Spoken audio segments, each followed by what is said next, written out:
Hello, everyone, and welcome to the Be Positive Hong Kong interview series. I am Nicole. And I'm Simrat. We are really glad to have Stephanie with us today. Thank you for joining us and for taking the time to speak with us. We'll now begin the interview. So, could you briefly introduce yourself and share your journey as a content creator? Yeah, sure. So thank you so much to the Be Positive Hong Kong team for this wonderful interview opportunity. I am the founder of a local charity in Hong Kong called Body Banter. So Body Banter is a registered charity, and the main work that we do is we work with young people between the ages of 15 to 25. So that's high school and college age students.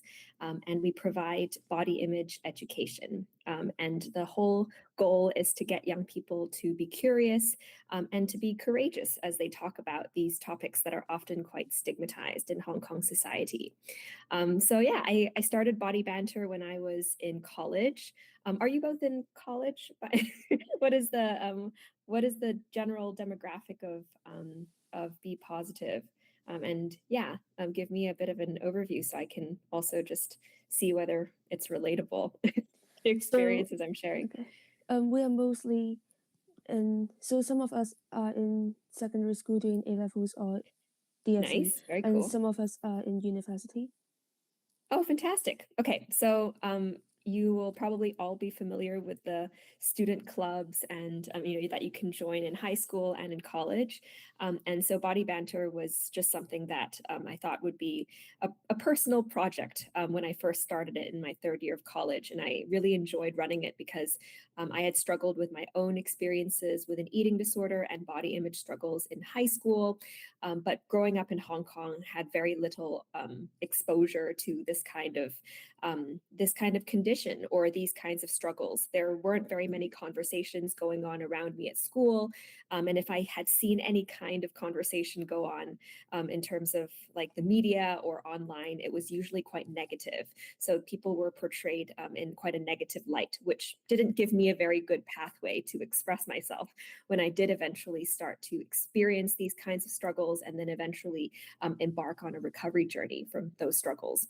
That's why I started Body Banter. And then, when I looked at this, when I was thinking about this question in terms of content creation, I thought to myself, oh, am I really that? Is that really, I don't even really see myself as one. And I think it's quite interesting too, to think a little bit about content creation as really just a form of storytelling, I would say. This is all that I really do on my platforms. And primarily, I would say, if I were to be seen as a content creator, it would be on Instagram. And on Instagram, the kind of content I share, usually personal stories about my recovery journey, personal stories about my experiences of being a mental health advocate in Hong Kong. And I think it's, when I think of a content creator, usually it's someone whose stories are relatable, or they're the stories that they share are personal, they resonate with the audience. And I do try to do that as honestly as I can, because I think that there are a growing number of people who are sharing their personal stories as a form of mental health advocacy in Hong Kong, and I'm proud to be one of them, because I think it's important to have people share their stories openly and to show other young people that it's okay to talk about some of the things that perhaps are rather stigmatized in Hong Kong society, or have always been or have traditionally been stigmatized and continue to some degree to be stigmatized. So that's my long-winded answer to that. Hopefully it answers the question. Thank you so much. So, as a content creator, how do you navigate pressure and comparison on social media? That is the timeless question, isn't it?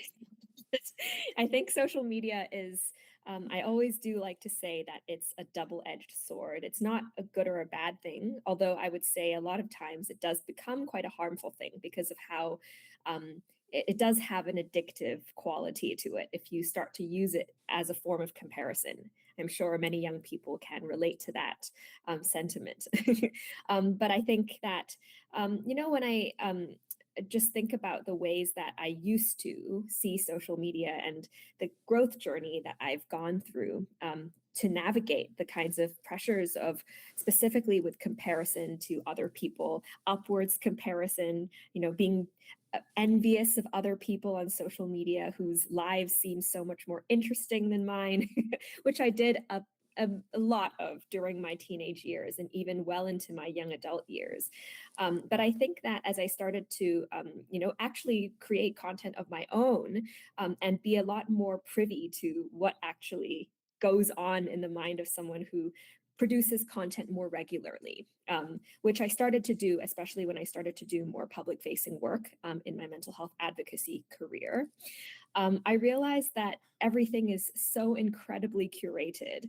And you may have heard the comparison of people who say that their Instagram feeds are like a highlight reel of their lives. It's just the best parts. It's like a Christmas tree, right? You put like the nicest ornaments on there. You're not going to put your least favorite thing on your Christmas tree.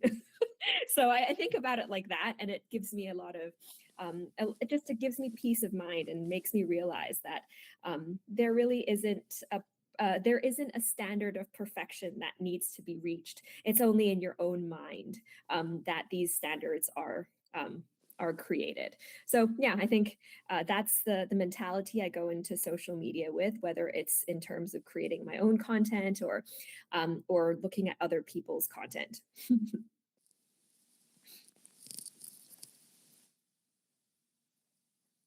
Okay. Then I think a lot of young people will relate to that, especially the comparison side. And Yeah, for sure. the next question is, have you experienced moments of stress, self-doubt, or burnout, and how do you deal with them? Absolutely. I think a great deal of this stress, self doubt, and burnout. I'll speak to it more specifically in terms of social media use because that seems to be the topic of our conversation. And I do remember this time when I was on vacation and I was kind of just like exploring Instagram as a medium for discussing the topics I cared a lot about. And I remember feeling like I needed to document everything that I was doing on vacation, which was the moment I also realized how unhealthy it was, because I think it's, as I said before, social media is such a double-edged sword. It can be used for good and for bad, right? But then when it becomes something that is, you almost feel accountable to the audience you're speaking to, because somehow you feel like you're watched, you feel like other people's approval through likes becomes a form of self-validation as well. I think that's when I start to feel, and typically this is, whenever I've ever experienced periods of self-doubt or feeling exhausted from using social media, it's usually because there's somewhat of an accountability, whether it is to produce content that other people find interesting or palatable or engaging, and feeling really sad when a post that I have spent hours on gets 0 to like somewhere between the range of 0 to 10 likes. And you're like, my whole 2 hours of work wasted on you 10 people who didn't appreciate it. So, there's that sentiment. And I think when that sentiment does come up, I realize that I should probably take a break from social media for at least a couple of days, if not a week. And then the best thing to do in those cases for me is to drop offline without any kind of sense of accountability. I remember I used to feel like, oh, if I go offline for a certain period of time, I need to tell people, I need to have a post that says, hey guys, I'm going to be offline for a couple of days, so expect not to hear from me. And I was like, even that is a form of an accountability that I owe no one. So, here's my random drop off. I'm going to give myself a social media vacation or detox. So see ya. Yeah. Thank you so much for being open about all the experiences you went through.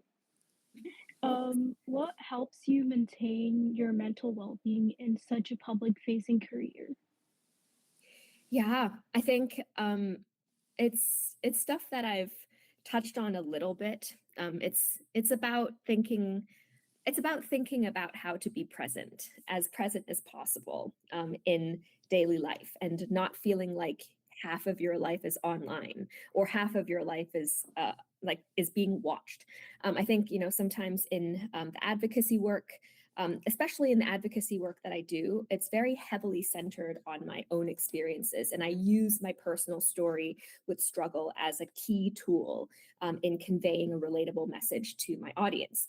And I think that's part of the it's one of the best parts of my work. So it's not really a complaint there. It's more just something I'm very aware of, and that I've had to reflect on how ready I am to share certain experiences.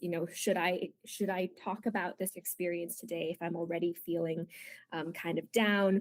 Is this the audience that I want to be this vulnerable with? So it's kind of gauging the audience receptiveness to a certain message, gauging my own readiness to share a certain experience as well.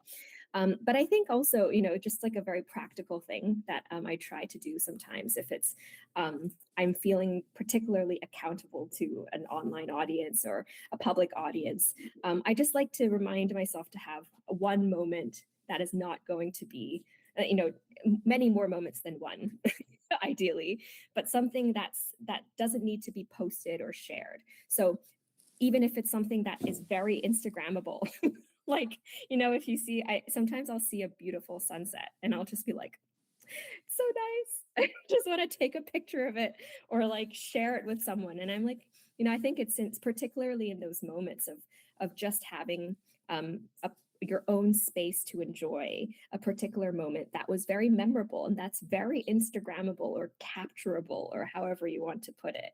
And then reserving that particular moment just for yourself. And whether or not you retain it in your head is another thing. It was enough, I think, to experience and be fully present in that moment. That is really valuable, and especially in such a visible career. So, what advice would you give to young people dealing with pressure or uncertainty about their future? That is a great question, and also that I have no like sure answer to, because I still have to navigate those spaces of uncertainty.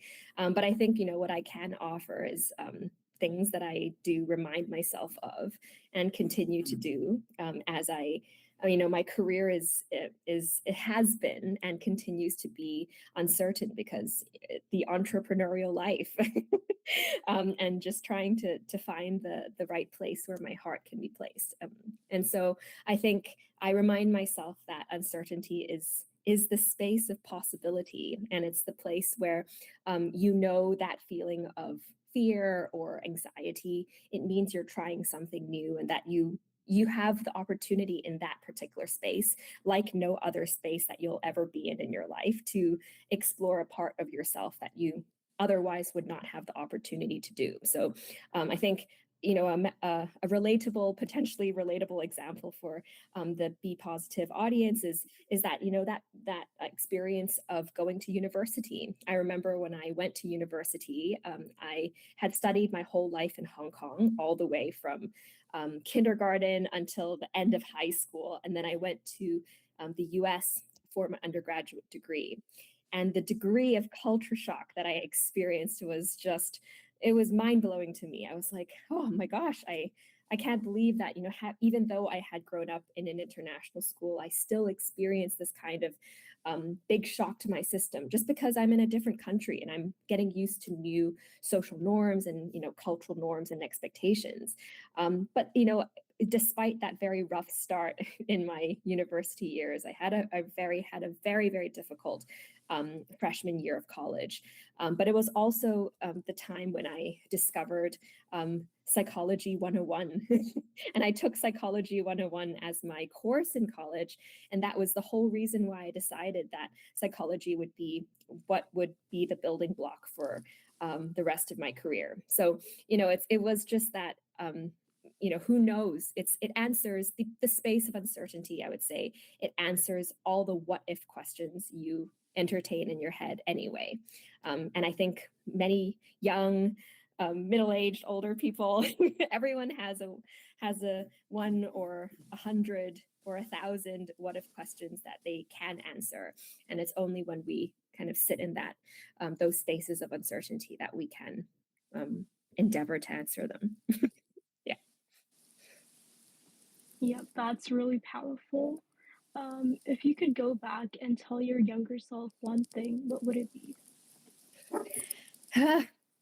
Going along that same line of dealing with uncertainty, I would say that it never stops being uncertain. And when it stops being a little uncomfortable, you probably should look for something that makes you a little uncomfortable. Yeah, I think there is a time and a place to feel settled and enjoy that feeling of being settled, to celebrate your milestones and accomplishments.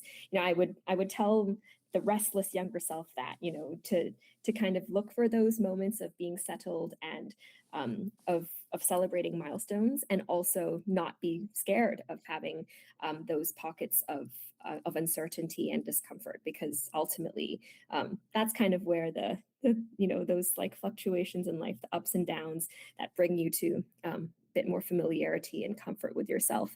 That's where it comes from. So yeah.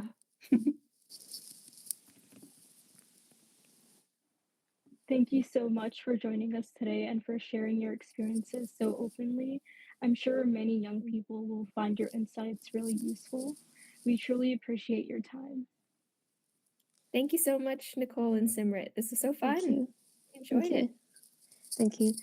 That brings us to the end of today's interview. Thank you once again.